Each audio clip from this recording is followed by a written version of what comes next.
Hello and welcome back. This is video number 2, and in this specific video we're going to show you a bird's eye view of how Facebook retargeting works. So you may have a general idea of how Facebook retargeting works, but my goal here is to kind of give you a visual mind map of how all the pieces connect together. Because if I jump in and start showing you to do this, to do that, and I don't explain what things are and why things are important, I know that you will get confused, and I don't want to overwhelm you, so that's the goal here. So let's dive in. Obviously, this is going to be the visitor, and the visitor comes to a website, a landing page, whatever page that you want. Let's say that it is a blog post, and it could be a specific blog post. It doesn't matter. So they visit this blog post, and on the blog post, in order for us to know that they visited the blog post, there's going to need to be a piece of code. And that piece of code is called a Facebook pixel. Now, I'm not going to talk about that right now, but all you need to know is that the Facebook pixel tracks them. I'm going to talk briefly about the Facebook pixel later on because it can get kind of technical. So all you need to know right now is a piece of code that tracks them. It lets us know that they have visited this particular blog post. Now, bear in mind that if you want to learn how to set things up with different scenarios, what do you do with an opted page? Or what do you do when you're trying to get somebody to fill out a form? Or what do you do when you're trying to sell a product? Well, I'm going to talk about different real life examples in the next video. All right, so just keep that in mind. Let's just talk about the basics.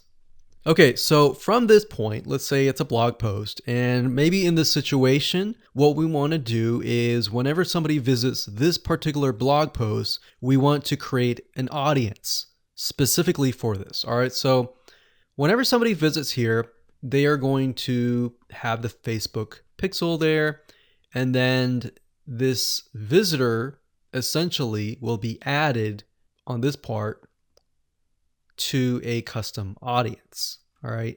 And don't worry, we're going to explain all of this later on. Now, this custom audience is going to allow us to say, okay, anybody who visits this page is now added to this audience here. Now, why do you need an audience? Well, you need an audience because when it comes to trying to put ads up. So let's put this up. Let's do a Facebook ad.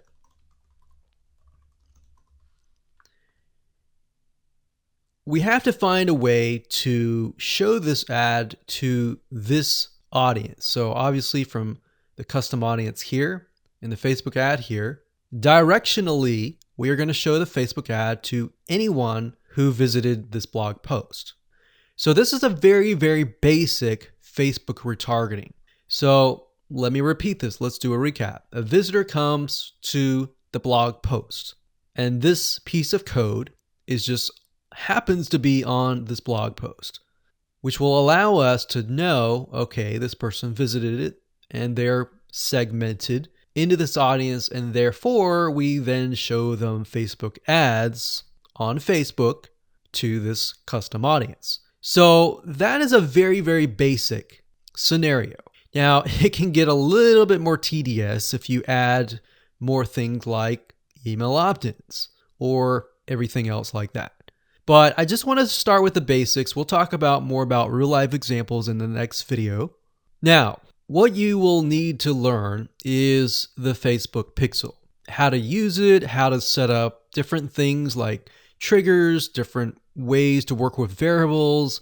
And the Facebook pixel is just more than a piece of code. It can track when somebody visits a page. It can track when somebody buys a product. It can track when somebody opts in. So in other words, if you want to know if a conversion happened, then you will need the Facebook pixel again. So the Facebook pixel is essentially a piece of code that is on your whole website, and based upon where they land, where they convert, it is all recorded. So we'll talk more about that later on, but let's move on to the next video. And I'm going to give you some real life examples and real life scenarios. We're going to show you different mind maps for different scenarios so that you have an idea of kind of how things work.